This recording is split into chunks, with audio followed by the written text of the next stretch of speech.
Hello. Once again, I am here with another book review.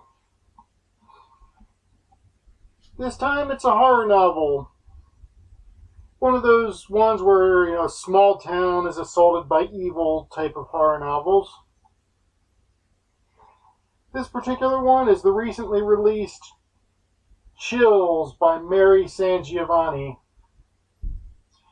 who's, one of my favorite horror authors, really. Tends to do a lot of stuff with a Lovecraftian sort of flavor to it, but not Lovecraftian as in name-dropping Cthulhu and Shoggoths and all that crap. More Lovecraftian in tone and subject matter, really. Also, without the racism. Not that subject matter. More the unimaginable horrors from beyond the stars type of stuff. It's important to note that while this is a new release, it's also, newish, because it's technically been previously released in limited edition hardcover under the title The Blue People, because one of the supernatural monsters in it is a race of blue people-like things. Not like Smurfs or anything like that, though. These are more bluish, look like bluish corpses, and they've got ice powers, as you can probably guess by the title Chills. The story's set in a small town called Colby in Connecticut in May, where despite the fact that it's mid-spring, the temperatures have been hovering since sub-zero basically since winter, and they're actually calling for several feet of snow the next day.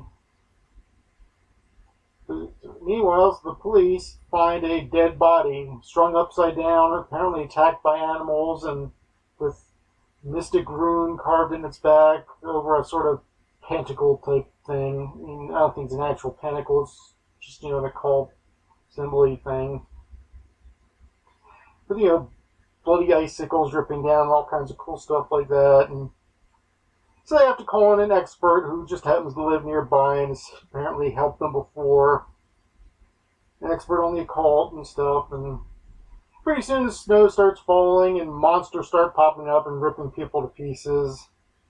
All because there's an evil cult there that's trying to unleash ancient evil gods from beyond the stars, because apparently if they release the ancient evil gods are supposed to give them unimaginable power in exchange for destroying the earth, or whatever it is ancient evil gods do. I assume that usually seems to be what they do. Destroy the earth or reshape it to their own needs, which in this case would obviously be frozen wasteland.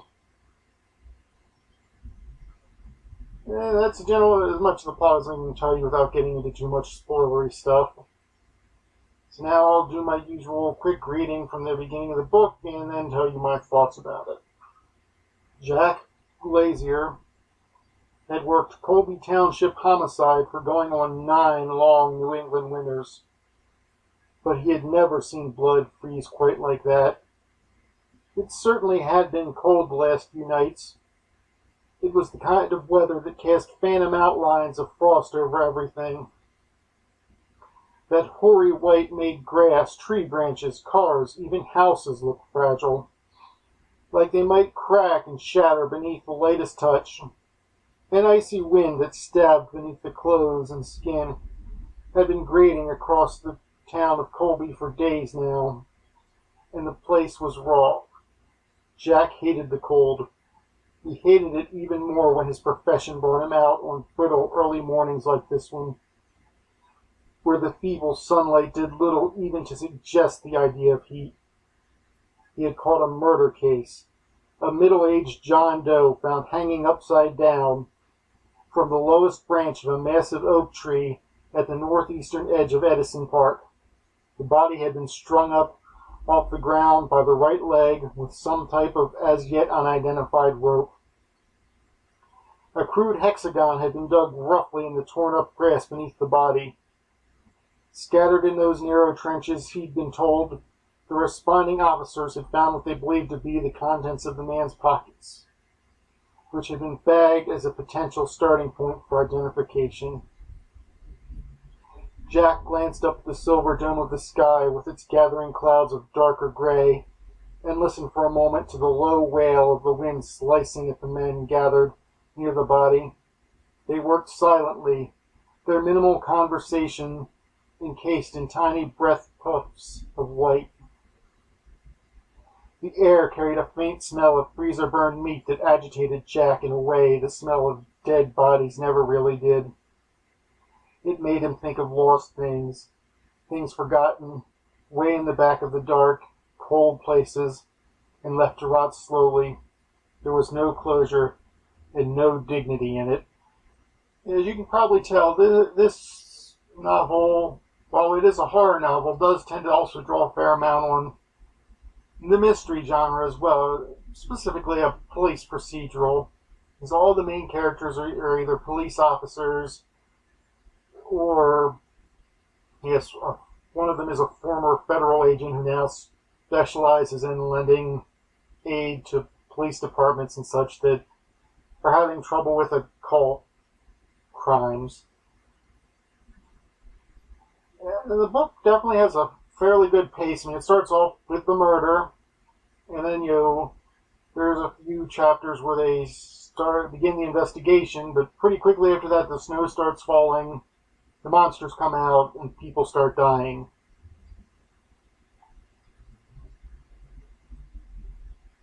And none of those people that die are the main characters. They're just, well, at least not at the beginning. I guess. Well, I shouldn't say anything specifically about who dies and who doesn't among the main characters because that's spoilers and people don't like them for some reason.